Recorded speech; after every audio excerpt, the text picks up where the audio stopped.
Assalamualaikum warahmatullahi wabarakatuh. Kalian tahu gak sih teman-teman, kalau menurut laporan Gallup State of the Global Workplace 2024, ada sekitar 44% teman-teman mahasiswa hingga pekerja di seluruh dunia ngaku nih kalau ngerasain stres yang gila-gilaan setiap harinya. Nah, itu hampir setengah dari kita kalau bisa tahu. Nah, di Indonesia sendiri, based on data research-nya, terus juga diperkuat sama survei internal komunitas kesehatan mental di Indonesia, 1 dari 5 orang dewasa muda di kota besar, contohnya seperti di Palembang, mengalami gejala stres yang kronis nih teman-teman. Nah, parahnya ini banyak yang nggak sadar nih bahwa stres itu bukan cuma bikin kepala cenut-cenut atau bikin kepala sakit, tapi lama kelamaan merusak fisik juga teman-teman. Contohnya seperti teman-teman sering mengalami asam lambung, terus tensi darah yang tinggi, tekanan darahnya tinggi teman-teman. Terus juga bikin ini mempercepat penuaan dini juga itu. Kalau stres itu tidak dihandle dengan baik teman-teman. Nah, masalahnya itu teman-teman, stres itu nggak bisa kita hilangin 100%, tidak bisa. Dia itu udah kayak bawaan alam sadar tubuh kita. Jadi pertanyaannya bukan gimana cara hilangin stres, tetapi gimana cara kita memanage stres tersebut dengan baik agar stres itu tidak berubah menjadi bom waktu yang bakal ngancurin kalian sewaktu-waktu. Nah, di video kali ini dengan saya Abdullah Muhammad Umar, saya di sini berkuliah di Universitas UIN Raden Fatah Palembang, prodi PGMI, kelas PGMI 5. Di video ini kita akan membahas 5 strategi simpel saja yang bisa kita praktikin bersama-sama agar bisa memanage stres dengan baik. Oke, kita masuk ke materinya teman-teman. Cara bagaimana memanage stres dengan baik. Kita di sini ada 5 materi, ada 5 poin. Yang pertama yaitu kita kenali dulu stres kalian itu seperti apa, jenis stresnya. Apakah stres akut atau stres kronis? Ada 2 jenis di sini. Kita harus mengenal terlebih dahulu. Nah, kita itu sering menganggap stres itu sama, padahal stres ada 2 jenis, ada stres akut dan stres kronis. Nah, stres akut itu misalnya kayak deg-degan sebelum presentasi, deg-degan sebelum ngomong di depan umum. Nah, itu stres akut biasanya. Itu normal. Itu bagus malah untuk buat ningkatin fokus. Itu bagus malah buat ningkatin fokus kita ketika kita ngomong gitu. Terus, nah yang bahaya itu stres kronis teman-teman. Stres kronis itu seperti apa sih? Stresnya itu nemplok terus menerus, kayak kepikiran terus menerus, kayak masalah finansial, terus toxic relationship, terus atau kerjaan kalian yang nggak ada habis-habisnya gitu. Nah, itu stres kronis.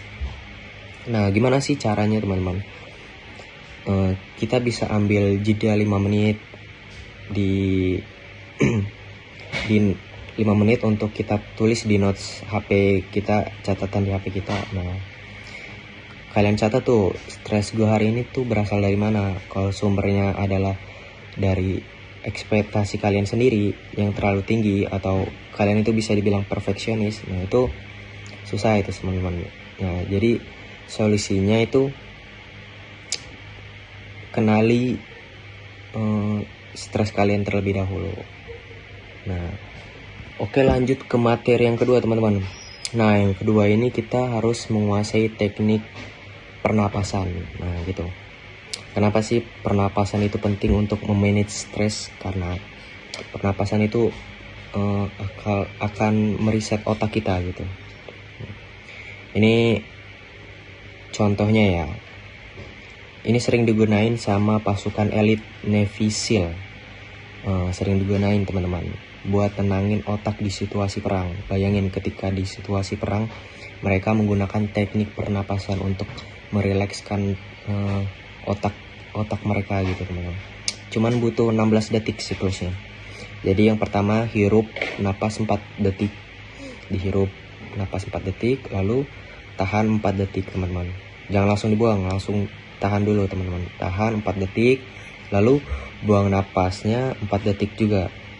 Setelah dibuang, tahan lagi teman-teman, jangan langsung hirup lagi, tapi tahan dulu lagi 4 detik. Nah, kenapa ampuh nih? Karena napas panjang otomatis mengaktifkan vagus nerve. Nah, yang dimana vagus nerve ini akan ngasih sinyal ke otak buat switch dari mode fight or flight ke mode rest and digest. Nah, gitu teman-teman. Jadi lakukan pernapasan ini 5 menit sebelum meeting penting atau kalian presentasi gitu, atau kalian akan berbicara di depan umum. Nah, dijamin emosi kalian itu akan terkontrol, stres kalian itu akan terkontrol dengan baik teman-teman. Nah, lanjut ke materi yang ketiga nih teman-teman. Cara memanage stres yang baik, yaitu kita itu ada namanya gerak itu adalah obat. Nah, apa sih yang dimaksud dengan gerak itu adalah obat? Jadi ketika kita bergerak itu, nah itu otomatis tubuh kita akan rileks. Nah, itu seperti apa? Kalian nggak perlu menjadi atlet gitu buat mengusir stres itu. Jadi stres itu kan membanjiri tubuh dengan hormon kortisol dan adrenalin. Nah, cara paling cepat ngebuang itu ya dengan gerak teman-teman.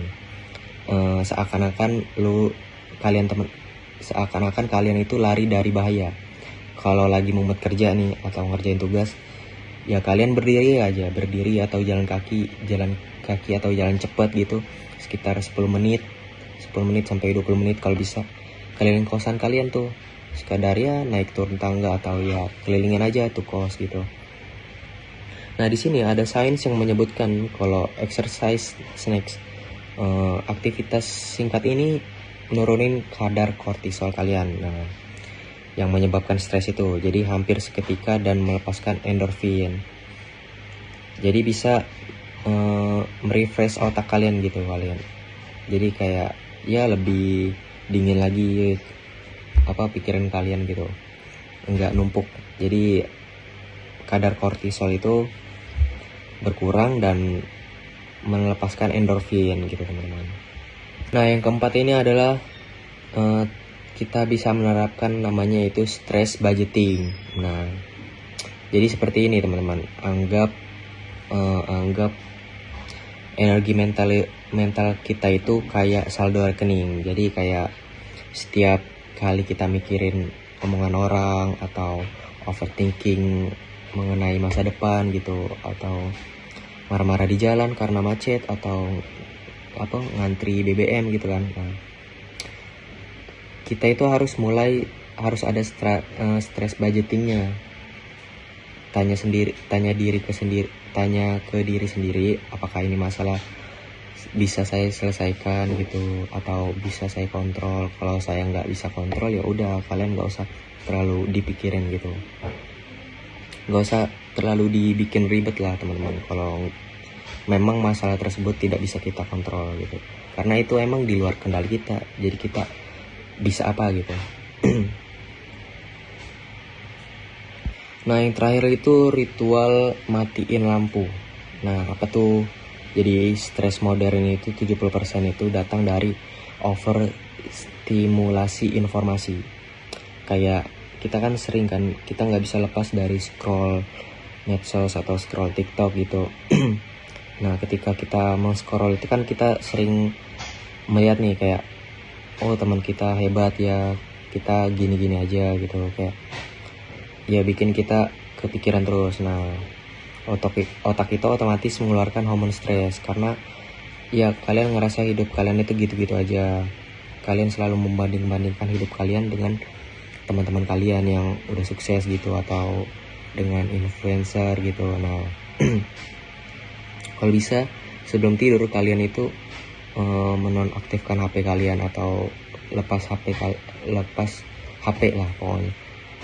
Kalau bisa dari 1 jam atau kalau nggak bisa ya 30 menit sebelum tidur udah lepas HP. Jadi kayak kita alihkan dengan apa kayak baca buku atau olahraga tipis-tipis gitu. Nah, gitu teman-teman. itu bakal kayak apa ya, otak kalian itu nggak kerja terus menerus gitu. Nah, jadi pada akhirnya teman-teman, manajemen stres itu yang baik itu bukan tentang jadi manusia yang tanpa emosi, tetapi tentang menyadari bahwa kendali atas ketenangan itu sepenuhnya ada di tangan kita, di tangan kalian teman-teman, bukan di luaran gitu. Oke, dengan saya di sini Abdul Muhammad Umar, saya cukupkan untuk materi mengenai memanage stres dengan yang baik ya teman-teman, di gempuran era sekarang gitu yang serba bombardir. Saya akhiri, wassalamualaikum warahmatullahi wabarakatuh.